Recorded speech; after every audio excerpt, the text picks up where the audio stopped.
প্রতিদিনের হেসেলে আপনাদের সবাইকে স্বাগত। আজকে পাটিসাপটা করব। গোবিন্দভোগ চাল দিয়ে আমি পাটিসাপটাটা করব। আর গোবিন্দভোগ চালটা আমি ভিজিয়ে রেখেছিলাম, ভিজিয়ে রেখে শুকনো করে মিক্সিতে করে নিয়েছি, গুঁড়ো করে নিয়েছি। জল দিয়ে পেস্ট করা যাবে না, শুকনো গুঁড়ো করে নিতে হবে। এবার মেপে আমি দু বাটি মতো আমি এই গোবিন্দভোগ চালের গুঁড়োটা নিয়েছি। আর সামান্য ময়দা, নুন দিয়েছি। এটা কিন্তু দুধ দিয়েও গোলানো যাবে, আবার এর সাথে চিনি দিয়ে গুড় দিয়েও গোলানো যাবে, কিন্তু আমি এগুলো দিয়ে করছি না, আমি শুধু জল দিয়ে গুলাচ্ছি।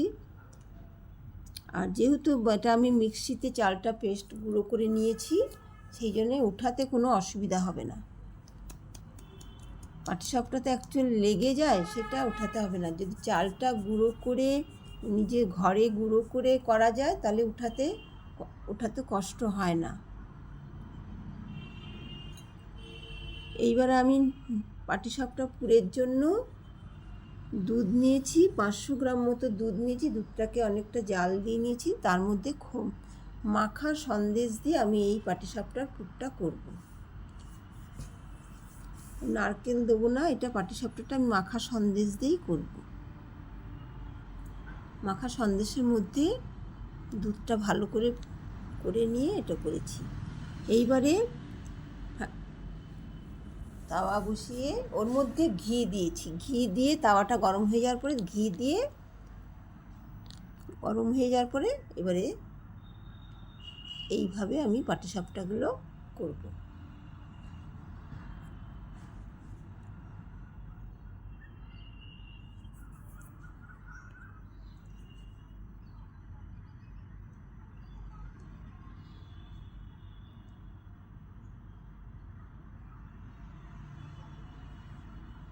আর এই পুরটা বানানোর জন্য চিনি দিয়েছি।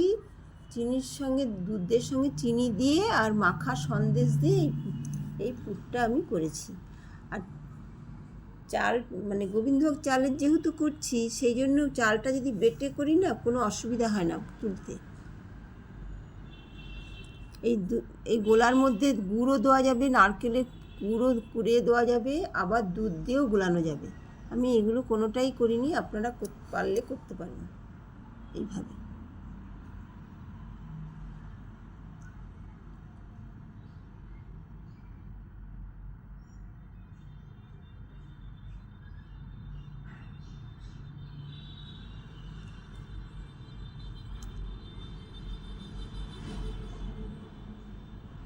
এইভাবে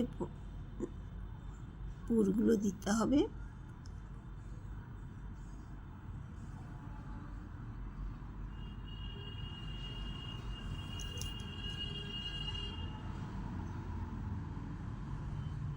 এই ব্যাটারটার মধ্যে কিন্তু গুড়, দুধ, চিনি যেটা দিয়ে গুলানো যাবে, কিন্তু এখন তো যেহেতু এগুলো তো অ্যাকচুয়ালি আমাদেরকেই খেতে হবে, সেই জন্যেই আমি এটা এইভাবেই ব্যাটারটা দিয়ে করছি, কোনো কিছু না দিয়ে করছি।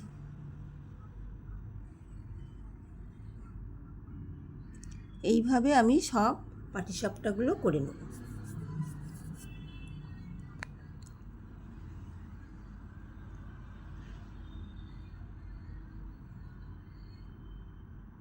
পাটিসাপটাতে অনেকের উঠতে চায় না, অনেক সময় করেন, কিন্তু এইভাবে করলে পাটিসাপটা ওঠাতে কোনো অসুবিধা হয় না। মোটামুটি এইটুকুই জানি।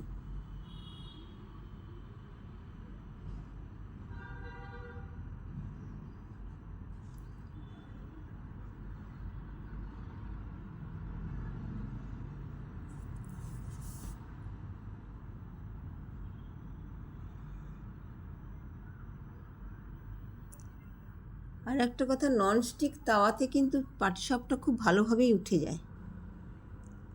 হয়ে গেল আমার পাটিসাপটা, খুবই সুন্দর।